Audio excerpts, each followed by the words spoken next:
The cold wind rushed across the supermarket parking lot as Ethan, a worn-out single dad, knelt beside his daughter Lily, who clung to his hand with tearful eyes. She was shaking because the school counselor had demanded to meet her mother the next morning, and Ethan had no one to bring. Desperate and out of options, he approached a stranger who had just stepped out of her car, an elegant woman with kind eyes named Maya. His voice trembled as he said, "I know this is crazy, but can you please pretend to be my wife tomorrow, just for my daughter?" He felt humiliation burn inside him, but he knew Lily's future depended on it, and this stranger was his last hope. Maya froze, shocked by the request, but something in Lily's frightened expression struck her deeply.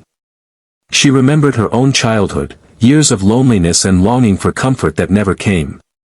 Lily's small voice broke the silence, "Please, they won't let me stay in the program if I don't have a mom." Maya slowly crouched down, brushing a tear from the girl's cheek, and felt her heart pull in a direction she couldn't explain. She looked up at Ethan, noticing the exhaustion in his eyes, the kind of tiredness only a parent fighting alone could understand. Agreeing to help, Maya followed Ethan and Lily to their small, cozy home to prepare for the meeting. Inside, she noticed how carefully Ethan kept everything tidy despite their obvious financial struggle. Lily proudly showed her drawings of a happy family, a father, a little girl, and a blank outline where a mother should be. Maya's chest tightened seeing her own silhouette accidentally filling that space. She asked Ethan about Lily's mother, and he confessed in a quiet, pained tone that she had abandoned them years ago, leaving Lily with deep emotional wounds. The next morning, as they entered the school office together, Ethan's anxiety was visible. He kept adjusting his shirt and glancing at Lily, terrified something would go wrong. But Maya gently squeezed his arm and whispered, "Relax. I've got this." When the counselor greeted them, Lily immediately held Maya's hand tightly, refusing to let go. Maya began speaking with surprising confidence, explaining how involved she was in Lily's progress, how much the child had grown, and how proud they both were. Ethan watched in awe. She was natural, believable, and more caring than anyone he had ever met. Then came the moment that changed everything. The counselor leaned down to Lily and asked softly, "How do you feel having your mom here today?" Lily looked up at Maya with trembling lips and said, "I feel safe." The room fell silent. Ethan felt the words hit him like a wave. Maya's eyes watered as she pulled Lily into her arms, holding her as if she had known her forever. In that instant, something shifted, not just in Lily's heart, but in Maya's. Her voice cracked as she told the counselor, "All she needs is love, and she has it." After the successful meeting, Ethan invited Maya for breakfast to thank her. They sat in a small cafe where sunlight filtered through the windows, giving the morning a warm glow. Lily sat between them, laughing for the first time in days. Ethan noticed how naturally Maya joined their conversations, how she listened, how she laughed with Lily like a friend and cared like a guardian. He found himself staring at her, wondering why a complete stranger felt like someone he had known forever.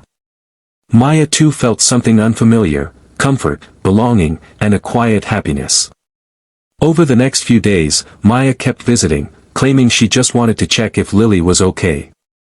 But Ethan sensed there was more to it. Every time she walked into their home, Lily would run to her with open arms, calling her Miss Maya. Ethan noticed how Maya softened at the sound of it, how her face glowed with tenderness. Maya didn't realize it yet, but she was filling the void Lily had lived with for so long, without pretending, without acting. One evening, as Ethan washed dishes and Lily slept, Maya helped him fold laundry. They talked about life, his struggles as a single father, her past battles with loneliness, her fear of attachment. Ethan listened carefully, offering genuine empathy rather than judgment. At one point, she paused and said, "I didn't say yes just to help. I said yes because something about Lily pulls me in."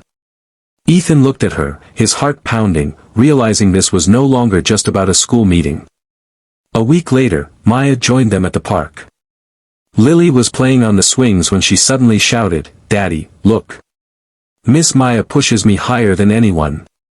Ethan smiled, but then Lily said something that made both adults freeze, "I wish she could stay with us forever." Maya's eyes filled, and she knelt down, brushing Lily's hair gently. "I'm not going anywhere," she whispered. And Ethan felt his throat tighten because Maya's words weren't just comforting, they sounded like a promise. That night, after dropping Maya home, Ethan mustered the courage to ask the question sitting heavy in his heart, "Maya, what do you want this to be?"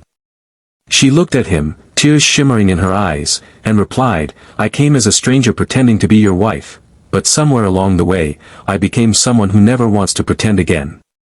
Ethan felt relief flood through him. The next day, when Maya visited, Lily ran to her screaming, "You came back." Maya lifted her into her arms and whispered the same words that changed everything, "I'm here, and I'm staying."